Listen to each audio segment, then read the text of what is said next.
হাদিসের মধ্যে আছে, হযরতে মাইজ ইবনে মালিক নামে একজন সাহাবী জিনা করছে। আল্লাহর নবীর কাছে এসে বলছে, ইয়া রাসূলুল্লাহ কাদ জানাইতু, আমি জিনা করে ফেলছি। আল্লাহর নবী ফালতাফাতা, অন্যদিকে চেহারা ফিরাই দিয়েছেন। আবার তিনি বললেন ওইদিকে ফিরে গিয়ে, ইয়া রাসূলুল্লাহ আমি জিনা করেছি। নবীজি আবার চেহারা আরেক দিকে ফিরাই নিলেন। উনি আবার বললেন, ইয়া রাসূলুল্লাহ আমি জিনা করে ফেলেছি, আমাকে শাস্তি দেন, আমার উপরে হদ শরীয়তের বিধান কায়েম করেন, আমার আখিরাত পরিষ্কার করে দেন, আমার আখিরাত বরবাদ হয়ে যাবে নাই তো। আমি এখন ফয়সালা বিচার মানতে রাজি, আমার রায় এখন করে দেন। আল্লাহর নবী সাল্লাল্লাহু আলাইহি সাল্লাম তিনবারের পরে সাহাবীদেরকে বললেন, খোঁজ নাও সত্যি কিনা। খোঁজ নিয়ে দেখছে সত্যি ঘটনা। আল্লাহর নবী সাল্লাল্লাহু আলাইহি সাল্লাম বলছেন, গর্ত খনন করো। গর্ত খনন করছে। ওই সাহাবীকে গর্তের মাঝখানে কোমর পর্যন্ত দাঁড় করাইয়া বাকি সাহাবীদেরকে বলছে তাকে পাথর মেরে হত্যা করো। মুসলিম শরীফের হাদিস, একেবারে বিশুদ্ধ হাদিস।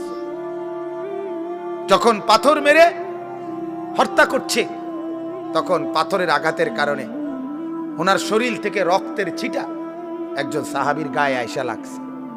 ওই সাহাবী তখন একটু বিরক্ত হয়েছে।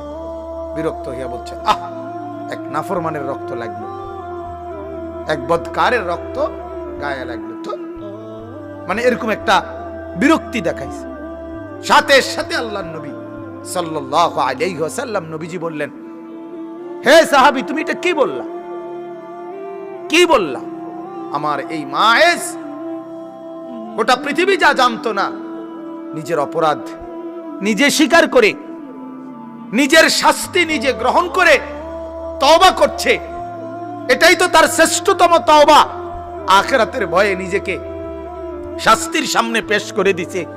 আল্লাহর নবী তখন বললেন, লাকাদ তাবা তাওবাতান, আরে সাহাবীরা শোনো, আমার এই সাহাবী এই মুহূর্তে এমন তওবা করছে, এটা তার এমন তওবা, লাউ কুসিমাত জামিউল আরদি লা ওয়াসাত, যদি তার এই তওবা বাইটা বন্টন করে পৃথিবীর সমস্ত নাফরমানের গুনার মোকাবেলায় তার তওবা যদি বন্টন করে, তো আল্লাহ তাআলা সবাইকে মাফ করে দিবে।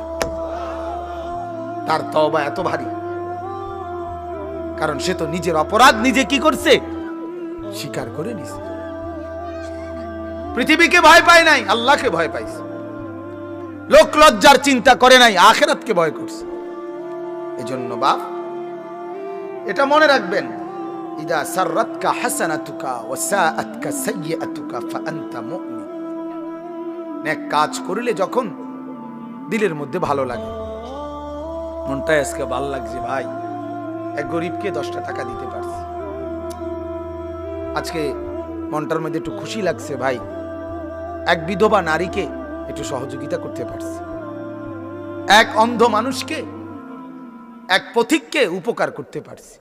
মনে করেন এরকম একটা ভালো কাজ করে দিলের মধ্যে একটা কি লাগা, আনন্দ। আর গুনাহ করে মনটার মধ্যে কষ্ট লাগা, এটা হলো মুমিন। এর দূরও যার নাই, তার ঈমান বড় সন্দিহান, তার ভিতরে বড় সন্দিহানী অবস্থা, যে গুনাহ আর গুনাহই মনে হয় না। 30 বছর ধরে সুদই মনে হয় না। 50 বছর ধরে বিড়ি খাওয়া, এটা আর অপরাধী মনে হয় না। 30 বছর ধরে মা বেপর্দা, আহা, এই মা আর বেপর্দাটাকে কিছুই মনে করে না। আজ 20 বছর ধরে এই ঘরে রঙিন টেলিভিশন সবাই দেখছে, ঘরওয়ালাদের গা সহে গেছে, এটাকে আর গুনাই মনে হচ্ছে না কারো কাছে। এটা মার কাছেও মনে হচ্ছে না, ছেলে নাতি কারো কাছে গুনাই মনে হইতেছে না, একবার স্বাভাবিক। বাহ, মানে নুডলস খাইতে খাইতে টেলিভিশন দেখতেছে, চা খেতে খেতে নাচ দেখতেছে, নাস্তা করতে করতে বিস্কিট খাইতে খাইতে আয়েশি ভাবে সোফার মধ্যে ভাবে পাও দিয়া একবারে ঠ্যাঙ্গের উপরে ঠ্যাং দিয়া আরামসে চা খাইতেছে আর টেলিভিশন দেখতে, মানে গুনাহকে উপভোগ করছে। কথা বুঝেন নাই? নাফরমানিটারে কি করতেছে? আহা,